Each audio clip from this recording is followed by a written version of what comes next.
You just wrote a feature in 5 minutes. You feel like a hero. But if you cannot explain why it works or how much compute it costs to run, you have not written software. You have generated a liability. This feeling of competence is dangerous because recent research shows developers using AI assistants are producing significantly less secure code than those coding manually, yet they remain far more confident in their work. The industry has mistaken high adoption rates for reliability, creating a crisis where we accept flawed logic simply because the syntax looks correct. We need to stop being writers and start becoming auditors of our own systems. The core problem is not that AI tools are broken, it is that they have fundamentally altered how we perceive correctness. A controlled study conducted at Stanford involving 47 participants across Python, JavaScript, and C revealed a startling paradox.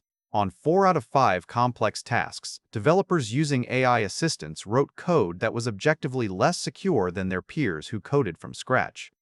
The critical finding was not just the quality gap, but the psychological blind spot it created. These developers were far more likely to incorrectly believe their generated solutions were safe compared to non-AI users who spotted vulnerabilities immediately. This phenomenon is known as overconfidence bias in software engineering circles. When a model generates code that compiles and runs without immediate syntax errors, our brains register success too quickly. We are experiencing an overconfidence bias, where the visual cleanliness of generated text tricks us into thinking the underlying logic is sound. The research indicates that AI users displayed this blind spot because they were less likely to perform deep verification when the output appeared fluent. They trusted the presentation over the substance, leading to a false sense of security in systems that are actually fragile and vulnerable. Quick resource note: I keep a curated set of Amazon search links in the description for books, gear, and tools relevant to this channel's topics. Some are affiliate links, so I may earn a commission at no extra cost to you. Please consider supporting the channel by using those links if you find something useful. To understand why this happens, we must look at how trust is measured versus how it behaves in practice. Research from CHI22 distinguishes between attitudinal trust, which is simply feeling safe using a tool, and behavioral reliance, which is the actual act of accepting code without scrutiny. Current industry metrics conflate these two concepts entirely. For example, GitHub Copilot's 6% acceptance rate or similar benchmarks measuring how often developers accept AI suggestions are being used as proxies for quality. This creates a false positive where high adoption rates are mistaken for high reliability. We operationalize trust simply as the likelihood of accepting generated content, ignoring the risks of inappropriate reliance that come with it. The illusion is compounded by the way large language models assign probability scores to their outputs. A model can be internally confident that a piece of code is correct while simultaneously generating a critical security flaw or an infinite loop. Standard confidence metrics based on log likelihood are unreliable for production verification because they do not correlate with actual correctness in complex environments. The most probable solution is frequently the wrong one. An LLM might assign higher probability scores to buggy solutions than to correct ones, simply because it has seen similar patterns of errors more often during its training phase. This leads us directly into a dangerous feedback loop regarding bug propagation. AI models are trained on massive datasets of public repositories that inevitably contain existing bugs and security vulnerabilities from years of developer mistakes. Rather than inventing new solutions or solving problems from first principles, these models frequently replicate known defects found in their training data.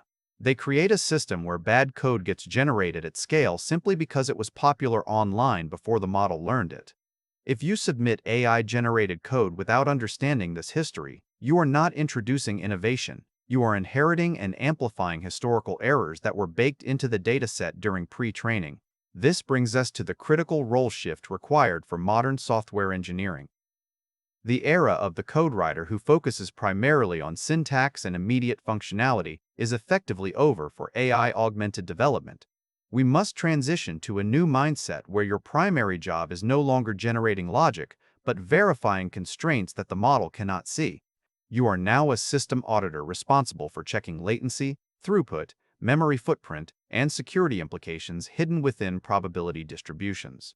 The danger lies in submitting code generated by AI without understanding its hardware cost or security profile.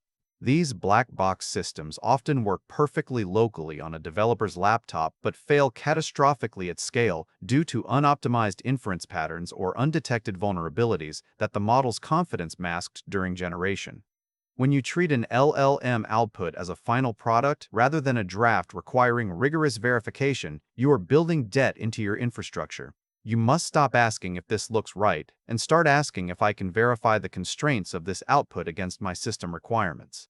If you cannot audit it, do not merge it. This means checking how many operations an algorithm performs under load, ensuring that memory allocations match expected throughput for your specific hardware stack, and verifying that no known vulnerability patterns from the training data have been introduced into your production environment. The metric of success is no longer speed of completion. It is the depth of your understanding regarding what runs in the background when you deploy this code to a live server. The hard truth we must accept as engineers is that if you cannot explain the code's behavior under load or its security profile, you have not written software, you have outsourced your judgment. The tools are powerful, but they do not carry the burden of system responsibility for us. We remain the only ones who can bridge the gap between a probabilistic suggestion and a reliable engineering solution that scales safely in production environments around the world. Thanks for watching all the way to the end. I am a one-person team working hard to make each video better than the last. Subscribe if you found value. It is the best way to show support. Drop a comment with your biggest takeaway. See you in the next video.